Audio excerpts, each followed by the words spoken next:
Okay, guys, what's up? Sorry about that. I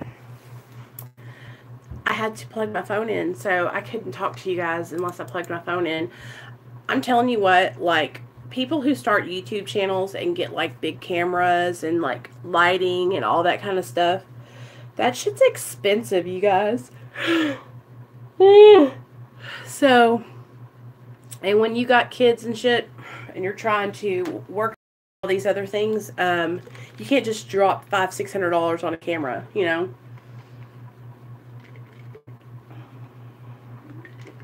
But anyway, we're doing it. Shout out to, oh my god, god damn it, yeah, I said that shit. Hey Jason, my Jesus, Joseph and Mary, why on earth did I put this in there? So I just dropped this pigment. Oh my god, I did not know it was in that. I forgot about it being in this book. Okay, like, it's literally an eyeshadow pigment. I just dropped it all over. All over.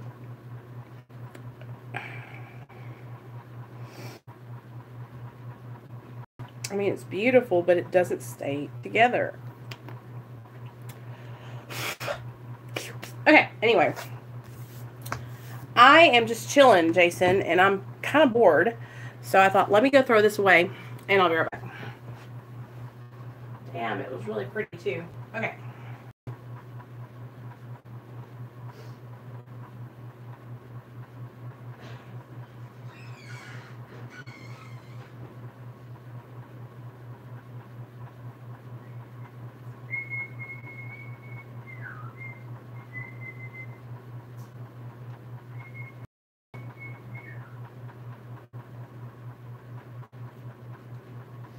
Okay. God, leave it to me to make a mess.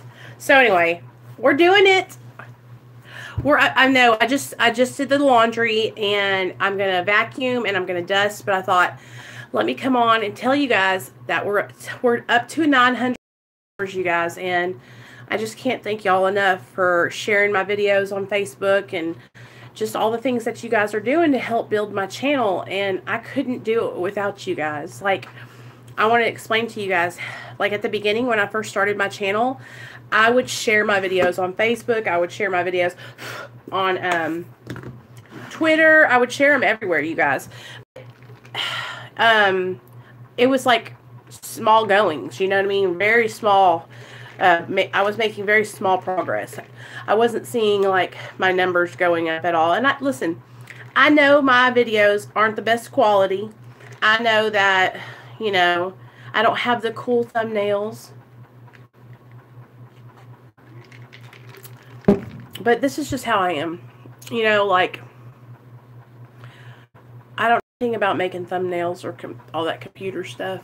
And so, and I guess I just feel like making a thumbnail, like, with my face on there, with me looking surprised, and then some words that say, like, I relapsed, is kind of, like, deceptive. You know what I mean? So I just make my videos. You know what I mean? And not anything against anybody who makes those kind of clickbaity thumbnails, but that's just not how I roll. Like, I feel like I have to, my channel's called Real Talk Recovery because it's real talk, and it's real life, and I'm a mom. I struggle with insecurities. I have, you know, a household to take care of, and a son that I love very much, and sometimes, you know, I have to think what's most important, you know, and that's my family and my son, not creating thumbnails on YouTube. You know what I mean?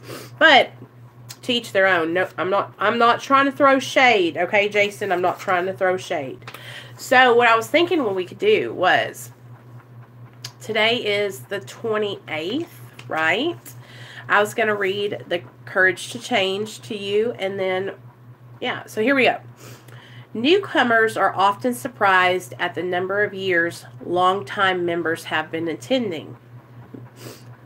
They may be even more surprised that some of us have sobriety in our homes or no longer have any alcoholics in our lives. Why do we keep coming back? For many of us, the answer is serenity. Sometimes I get impatient or rebellious or bored. I go through periods where I see little change in myself, and I begin to doubt. But even after many years of Al-Anon recovery, if I miss too many meetings, things seem to become unmanageable all over again. I have been affected by someone else's drinking or my own drinking. I don't want to underestimate the lasting impact that alcoholism has had on me, so I keep coming back. I came to Al-Anon for a quick fix for my pain, but I stay because of the consistency, security, and friendship. I find each day, I stay because of the consistency, security, and friendship I find each day. Because of my commitment to my own growth, I am able to handle very difficult situations with a great deal of peace, and the delight in my life continues to exceed my wildest dreams. Today's reminder, I see my recovery as a healthy way of life that I can gladly share with others. Today, I am actively pursuing a better life because I am working on myself. Just for today, I will have a program. I may not follow it exactly, but I will still have it. So, that kind of goes along with progress, not perfection. Like, there's days that I'm going to act like a bitch, an asshole. And as a difference between those days that I have now when I'm bitchy and asshole-ish compared to the old times when I used to be bitchy and asshole-ish. Now, I know when I'm doing that, and I can make it right. You know what I'm saying? Like, back in the day, I was like, what? You can't handle the truth? You can't handle the truth, And I was just an asshole all the time. You guys, my mom commented on one of my videos the other day, and this is what she said. Oh, my mom's the mom. She said, you cannot put faith in other people because other people are human and they will fail. They will fail you. The only thing I can do, she said, Nicole, the only thing you can do is don't forget where you come from and do the right thing. And I was like, word to your mother, mama. Because that's the thing, you guys.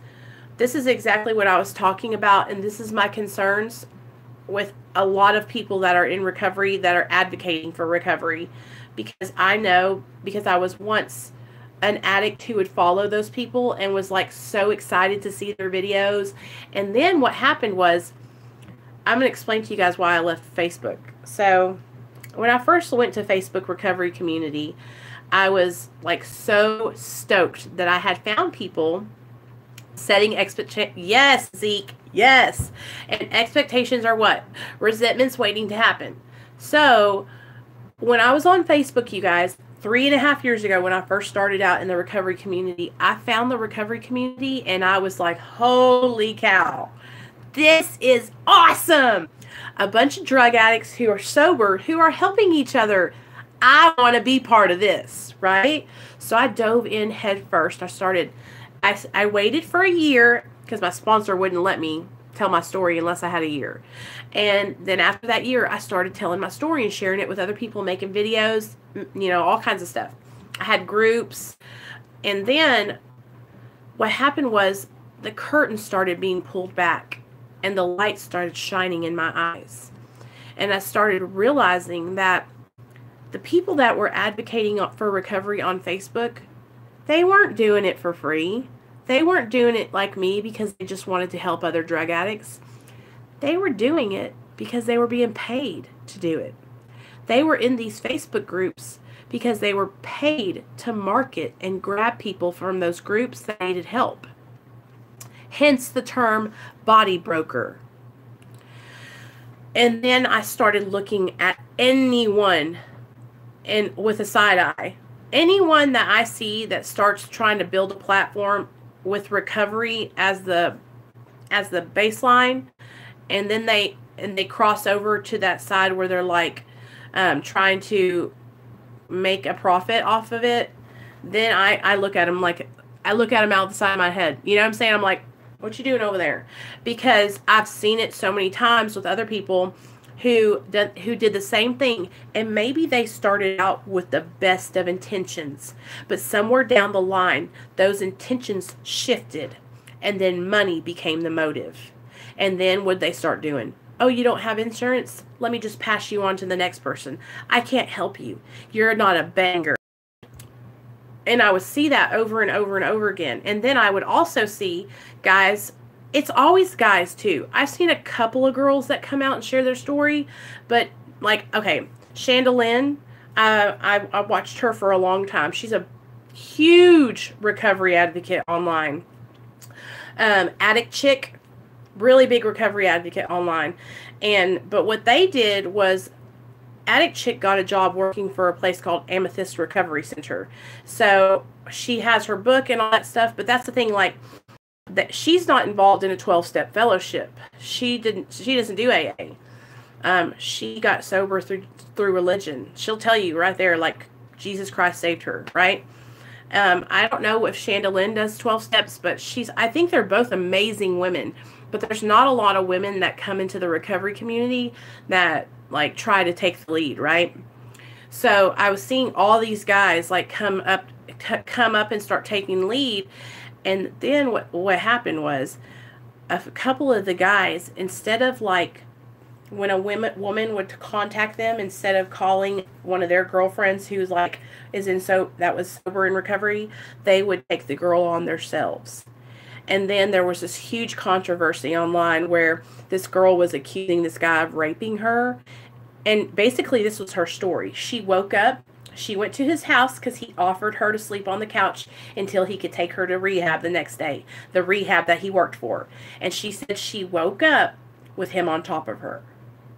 Huge controversy. And I know if you're a guy and you advocate for recovery, I know you're probably going, oh, I would never do that. I would never do that.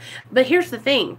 Like, when we are working with other addicts and alcoholics and they're active in their addiction, or even if they're not, if they're sober, we have to be very careful, and not only to protect them, but to protect ourselves. So there's a lot of stuff that goes into when you start working with other people. Since I've started this channel, I have had contact with many, many, many people who needed help. And I've had contact with men, and I've had contact with women. I've never gone to a man's house. I won't do it. I will recommend you to a man. Most of the contact that I've had with newcomers is online, and they're looking for resources, for scholarships, for free treatment. And I will bust my finding them free treatment. But most of the time what I do is I hand them over to a guy, if it's a guy. And if it's a woman, I try to hand them over to a woman, and I know where I know they're going to be safe. But there's also people online who will prey on you and look at you and say, look at Nicole, she's trying to help people. I'm going to fuck with her. And I've had that happen too, where people have reached out to me and not needed help, and they were just taking up my time looking for these resources because they wanted to fuck with me. So it's just, that's why I'm very weary of people who start putting up paywalls for people to go through to achieve recovery from that person, or to be coached in recovery from that person. You know what I'm saying? I'm not saying there's anything wrong with it. I don't think there's anything wrong with it if you go and you do it the right way. If you go take some classes, get your education, find out how to run a business like that effectively and legally and safely. And I think that I would have the utmost respect for someone who went about it like that, you know. But I think it can be very dangerous when we just hop into things quickly, because what that shows me when somebody just makes a rash decision like that, it shows me that they're not running on God's will. They're running on their own self-will, and they're doing what they want to do for them, and that what they want to do for their family, right? And so whenever I'm thinking about doing things like that, because don't get me wrong, you guys, the thoughts have crossed my mind. Like, I have people that would love to pay me to help them in their recovery. I have people that would love for me to be their life coach. Okay? And I have a good life, you know? And just guide them, just to have my time to be their friend, basically. And that's crazy to me. I love helping people, and I would never even think about charging somebody for it unless I went to college and got me a little certificate that said that I could charge people for it. You know what I'm saying? But that's how I roll. And I think I roll like that because I have seen people getting taken advantage before, and then I've also seen people who were the people that were the coaches get really done dirty by the addict and get their name smeared all over the internet, calling them rapists and preying on the vulnerable women in the community. Like, there's this one guy on Facebook. I'm not going to say his name, but if you want his name, you can message me later. He literally goes into women's halfway houses and drug court to get the girls. And then what he does is he gets them alone and propositions them and tells them if they want to be famous, a famous recovery guru, that he'll let them ride on their coattails. I'm like, what? You're just an addict. This is what I'm talking about, you guys. And I'm not talking about what's the other channel that we were talking about a couple days ago. I'm not even going to say his name because I don't want to hurt his feelings. I'm not talking about him. I am talking about people on Facebook. This is how crazy it is over there with the recovery advocates. They think that they are celebrities because they quit shooting heroin, y'all. I'm not even lying. They think there's people that make t-shirts with their faces on them. And I'm like, because you quit shooting heroin, I don't want to wear your face. Do you know what I mean? And so that's why I left Facebook, because I was like, or at least I'm not on Facebook anymore at all, but especially left the Facebook recovery community, because what it was all these recovering drug addicts they need validation. They're seeking attention, right? And so, and I don't know if all of them are being led by a sponsor, because surely not. Surely your sponsor didn't tell you it'd be a good idea to put your face on a shirt and sell it for $20. Surely not. You know? But that's what's going on. And so I represent Andrew Hager Live. I work for him. Blameless Children, you guys. We're having an event in Kentucky on June 8th at Versailles, Kentucky. And I love him, okay? He is one of the realest recovery advocates you will ever meet. I work for him strictly because he's my friend. And when I say work, I mean volunteer my time freely. I would do anything for him because he is the real deal. The way he makes money in his job is he works for a place. He works for a treatment center. He doesn't, like, you know, go around like selling any kind of coaching services. He works for a place.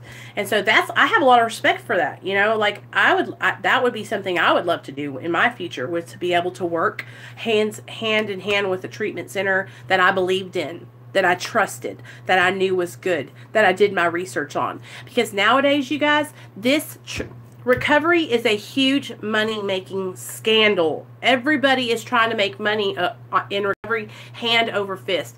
It's a lot of stuff going on in the recovery community, and that's why I am very, very skeptical of anyone that I see who flips the script and starts doing things for money.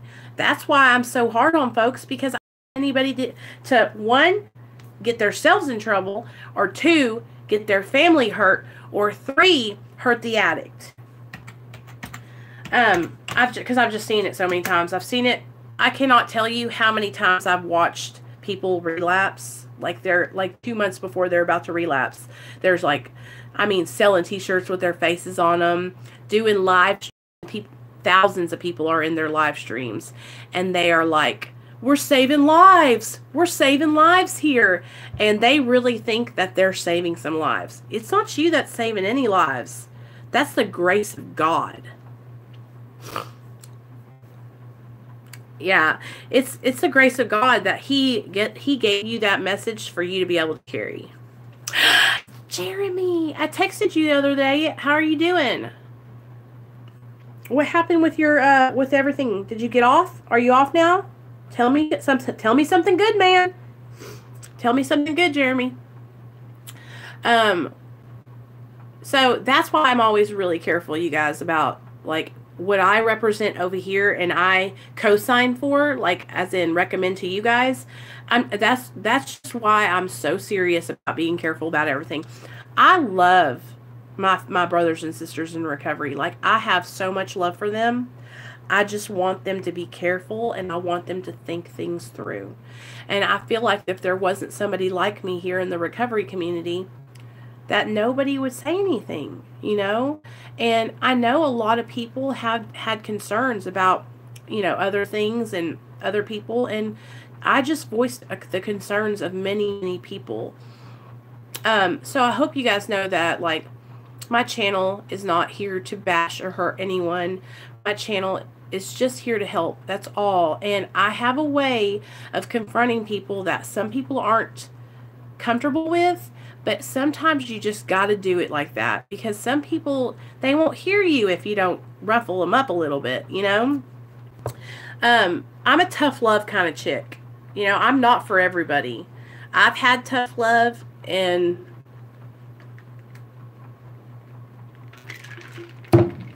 I've wanted to knock my sponsor's teeth in the back of her throat.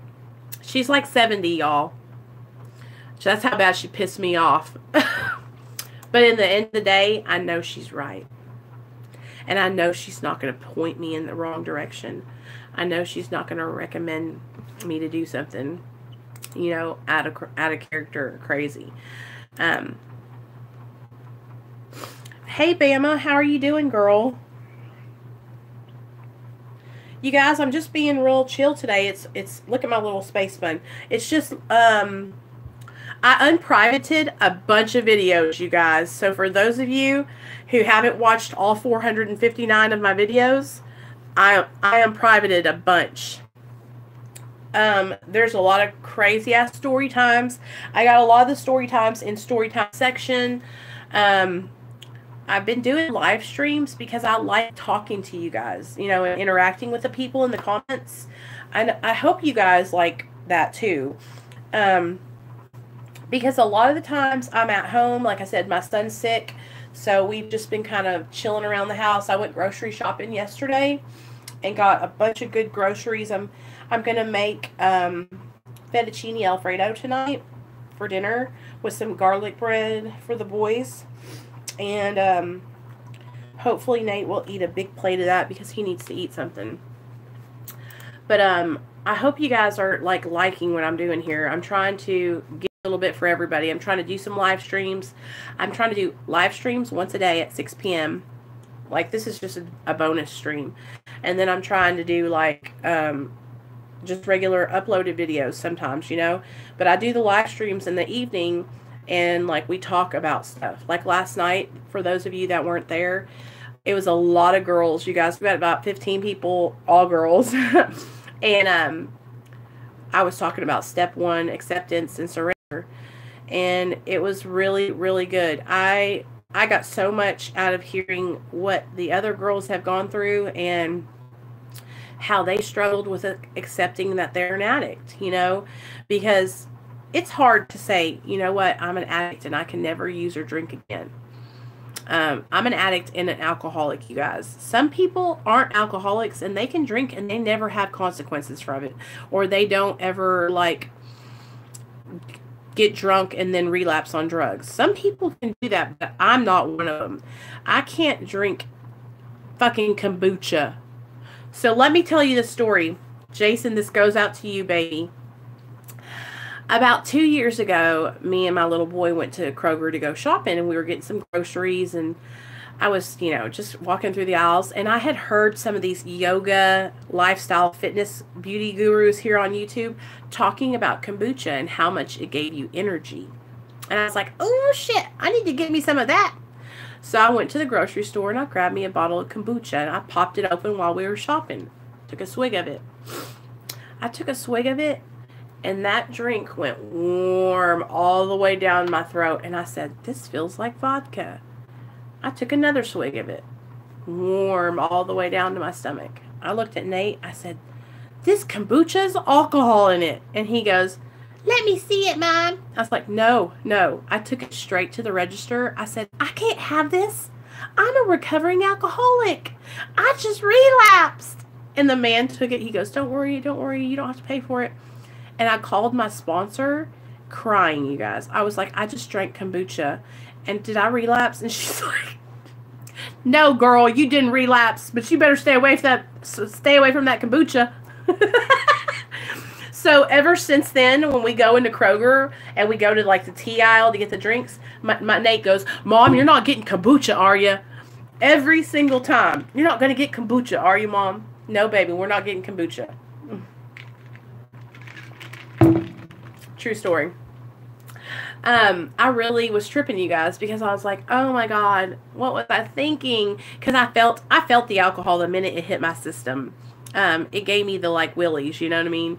And if you're an alcoholic like I am, when alcohol hits your system like that, you're like, you know what I mean? It really it made me, Jason, I was like, oh my God, this is alcohol. Isn't that, so let me tell you guys something. In the big book of Alcoholics Anonymous, it talks about when we get sober, that we will recoil from alcohol like it's a hot flame. We will be like, ooh, that's nasty. I don't want none of that. Just like what happened with us. We're changing. We're changing our whole perception, personality, everything on drugs and alcohol. And we recoil from it like it's a hot flame. Isn't that cool? It says it in here. I'll have to find it and highlight it and tell you where it's at. It's just like, it's crazy that this book says so much, you guys, about what really happens when you get clean and sober and when you start working these steps. It's a miracle that somebody like me, you, we react to drugs and alcohol the way we do now. We don't want that shit in our lives. We don't want it in our system. We know how far we've come and we don't want to go back, you know? Hey, Dirk, what's good? So it's fucking awesome. It's a miracle. It's like a miracle that we're not shooting dope, you know, or drinking alcohol. Yeah. Okay. So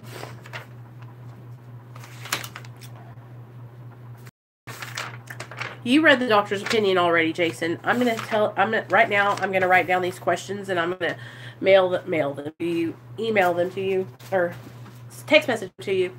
I was also going through my comments that were held for review, guys, and I got so many awesome comments that I didn't get to answer, so I was going to read some of them to you. So I have, okay, so Bit Hell says, stay strong. I missed it, but I'll speak to you when I wake up. Captain Apton says, congratulations on 900 subscribers. I love you, girl. Andrea Walsh. Now, this girl, Andrea, I've known her for the whole 3.5 years I've been sober. She runs a Facebook group called Together We Are Strong. So if you guys want to go check out her Facebook group, she's one of the sweetest girls I've ever seen. Girl, text me more often. I miss you, and I've been beside you for a long time. I'm always here with an ear as well. Together We Are Strong. And then I have Debbie Curry, who says, I'm going to be getting more videos of a lot of things I'll be talking about. Addiction is one of my channels soon. Stay strong, woman. Don't be ashamed. This is all learning and teaching experience. I appreciate you. I appreciate you too, Debbie. I'm going to go subscribe to her channel right now. Let's see. There she is. Okay. I think she's in our Discord chat. Okay, so Stanley Johnson, this was a funny comment. This was on The Rewired Soul is a sellout video. He says, love your channel, but, and y'all know about but, everything after but is bullshit. Love your channel, but I think you should worry about your own channel and not what everyone else does, because you can't control what others do, even though you're right. And I'm like, so you're telling me that I'm right, but also that I don't need to worry about it, you know, like, I hearted his comment because I said, you know what, that part at the end, even though you're right, you got me with that one, bro. I love you too. Rockin' Roberta says, it's helpful to hear you talk about the steps and the promises. I am new to the 12 steps, but it's all starting to make sense lately. I'm so proud of her.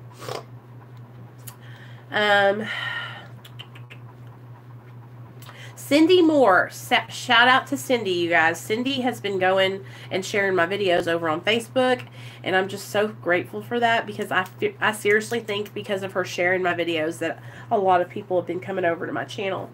She says, excellent, Nicole. I'm always here for you. My respect always.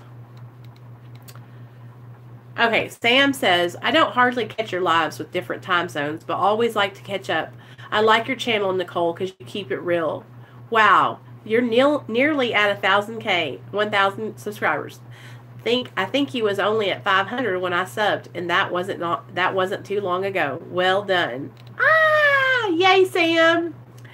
Avalon says, love you, girl. I sent someone to your channel, and today she said thanks for sending her to your channel. You help so many people. Don't ever change who you are. Keep holding others to the line.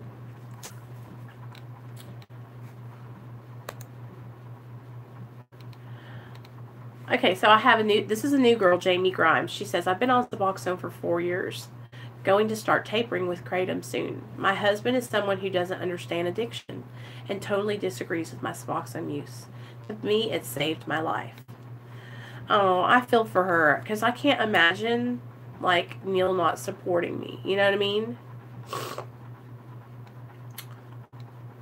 This is what Leonard said from Her Opiate Fix. I care about you so much, I would agree with you, even if I didn't agree with you. I love him. Her Opiate Fix is my dog. I love him so much. I love him so much.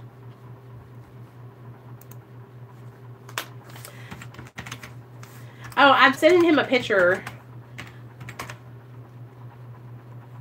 of a purse I want, because I think he's going to make it for me. I said, I'll pay you, man. I'll pay you good money. Because those leather skills, can you imagine, Jason, a beautiful hobo bag, like a deep set. Just all he would have to do is cut out a big piece of leather, do it like this, sew it down there, and then sew bottom to it, and then sew a strap.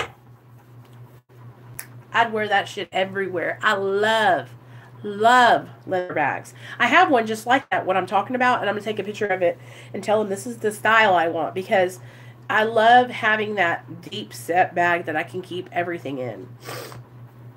But he's got it going on with those leather skills. Like, I'm so proud of him. Jeremy, he is as real as they come. Best, I love watching his videos. He's just real talk, you know what I mean? Real talk. Anyway, I guess I'm going to get off here, you guys. I just wanted to pop on for a little bit and shoot the shit with you. I'll be on tonight at 6 p.m. Central Standard Time. Jeremy, I'm going to text you when I get off here and check on you, okay? And I love you, Jason, and I hope you have a great day. And anybody else that sees this video on the replay, I hope you guys have a great day too. And I will see you guys tonight at 6 p.m. Central